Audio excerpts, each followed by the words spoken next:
Isinusulong ngayon ng bansang Israel ang isang kasunduan sa Lebanon. Sa Lebanon sa Lebanon, hindi sa Hezbollah.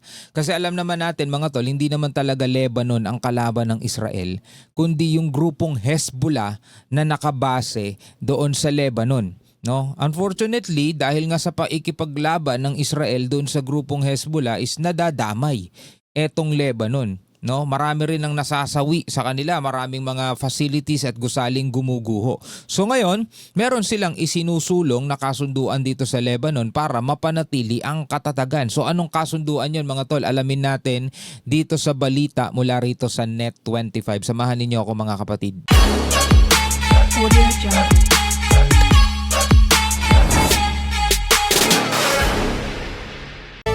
Naisisulong ng Israel ang isang kasunduan sa pagitan nito at ng Lebanon. Ayon sa tagapagsalita, layunin ng nakatakdang mga pag-uusap kung paano tanggalan ng armas ang Hezbollah upang makamit ang tunay na kapayapaan. So yun nga, ang layunin ng kasunduan na yon is layunin nilang paano matatanggalan ng armas etong Hezbollah. Kasi nga ang laging sinasabi ng Israel is gumaganti lang naman daw sila sa mga pag-atake ng Hezbollah sa kanilang bansa.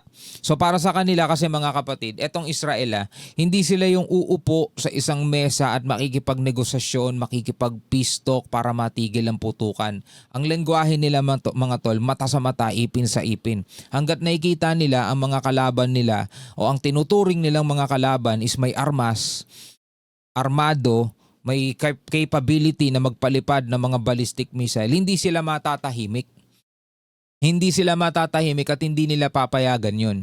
So ngayon mga tol, eto na, isinusulong ng Israel na magkaroon nga ng peace agreement dito sa Lebanon at makikipagtulungan sila paano aalisan ng armas etong Hezbollah. Alam naman natin mga tol kung sino ang nagbibigay ng armas, sino ang nagbabayad, sino ang nagbabudget dito sa Hezbollah para magkaroon ng ganong klaseng kakayanan. Walang iba kundi ang Iran kasi sila nga ang ang backup niyan 'di ba? Proxies ng Iran 'yan 'Di ba? So ngayon, yun ang tatrabahuin ngayon nila kung gusto talaga nilang magkaroon ng kapayapaan.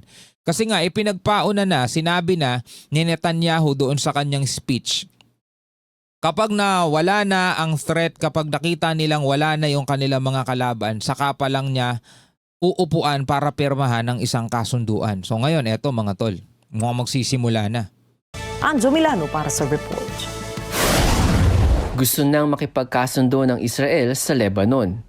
Ayon kay Israeli spokesperson David Mencer, nakatakda silang makipag-usap sa Beirut sa tulong ng US mediators. And the purpose of these talks are disarming Hezbollah and achieving a genuine peace agreement. They're taking place right now over the next few days in DC.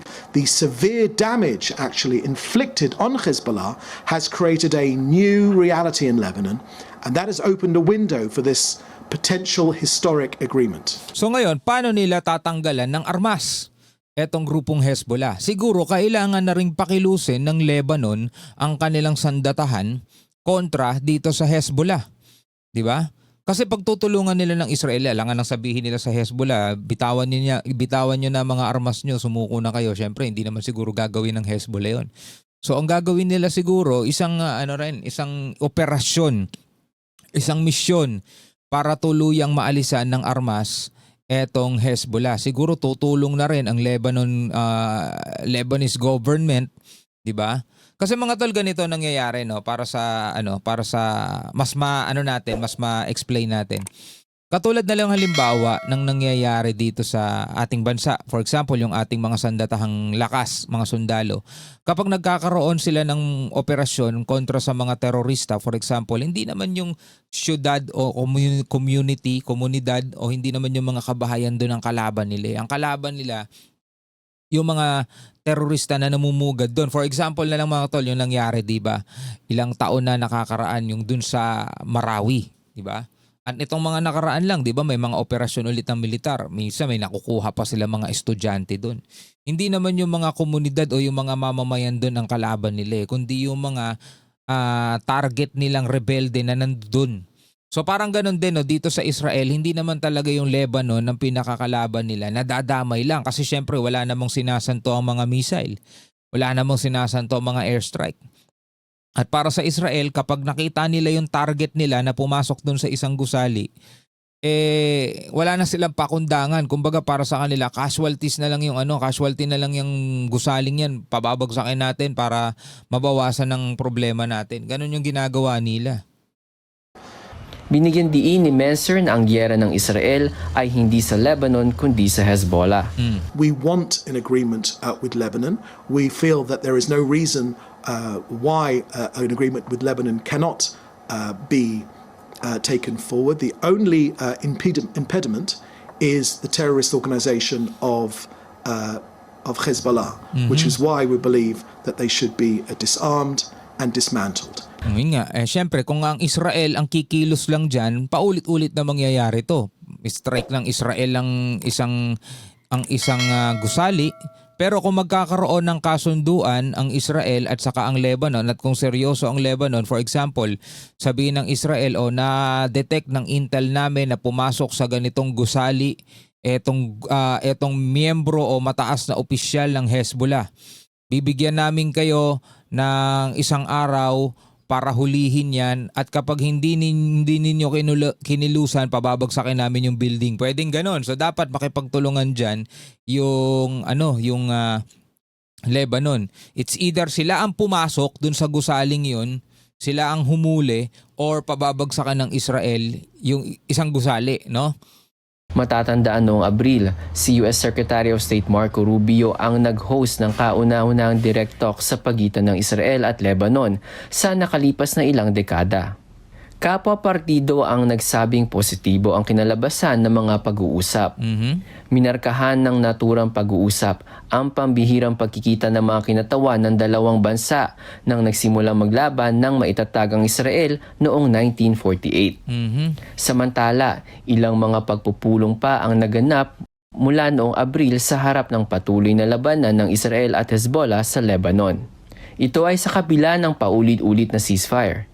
Kamakailan, isa na namang tigil putukan ang pinatupad sa pagitan ng Israel at Hezbollah. Dito nga, pinipressure na rin ng Iran ang Amerika para kumilos na rin at awatin si Bibi, Prime Minister. Ginagamit na rin ang Hezbollah, ginagamit ngayon ng Iran na pampressure sa Amerika itong US at Iran talks o peace deal nila. Parang ginagawa nilang red line etong Beirut o etong Lebanon na kapag yan ay inatake ng Israel, nanganganib yung kasunduan ng Amerika at saka ng Iran. So ngayon, sabi yung gano'n ni Bibi, hindi naman kasi kami kasali dyan sa kasunduan na yan eh. Kayo-kayo lang ang nag-uusap dyan eh. Kasi nga para sa Israel, matatapos lang, magkakaroon lang ng kapayapaan kung makakatiyak sila na talagang wala ng threat. So ngayon, ang kasunduan gusto nilang buuin is i-dismantled, buwagin at disarmahan etong grupong Hezbollah, which is dapat nandun din ng Iran dahil nga sila ang pumupondo dun. Diba? Sila ang pumupondo dun eh. Sinusubok ng laban ng Israel at Lebanon ang pansamantalang US-Iran deal ukol sa pagtatapos ng gyera. Noong Sabado, muli na namang inanunsyo ng Tehran na isinara nito ang Strait of Hormuz. Diba? Ayon sa Iran, bigo ang US na itigil ang labanan sa Lebanon. Diba? Pinipressure nila ang Amerika. Kaya yung Amerika minsan nakakapagsalita na rin ng masama laban dito sa Israel. Ang problema, mga tol, parang kumbaga nagiging one-sided, 'di ba? Oo, alam natin mga tol, mali talaga yung ginagawang hakbang ng Israel dahil basta-basta na lang silang kumbaga kung magpabagsak sila ng building parang wala lang 'di ba? Tapos nakikita naman natin minsan may mga nadadamay na civilian doon dahil sa ilang pirasong target lang nila. Pero hindi rin naman natin sila masisisi mga tol kasi kumbaga pangalib sa kanila yun eh. Ikaw man ang malagay sa ganong sitwasyon eh. Sabi nga ganon ni Bibi, ganito din yung gagawin ng Amerika eh. Kung sila yun nasa katayuan namin. Diba? Katulad nga nung sinabi ko sa mga nakaraang reaction video natin, malayo kasi yung US. Hindi sila abot ng mga drone at ng mga ballistic missile ng Hezbollah o ng Iran. Kaya nakakatulog sila na mahimbing. Kaya nilang makipagkasundo kasi sila mismo yung sumusugod. Pero hindi sila masugod. Etong Israel, hindi nila magawang makapagkasundo kasi anytime pwedeng magpakawala ng ballistic missile yung mga kalaban nila pag nagpakampante sila. Baka di na sila magising pa, di ba? Anjo Milano, Ngayon, bilang mga Pilipino at bilang mga tao na nakasubaybay sa mga ganitong mga balita, ano ang inyong masasabi tungkol dyan? Pwede kayo magbigay ng inyong sariling opinion. Mga tol, hanggang sa muli, ako nga pala si Shobaldi. Peace out.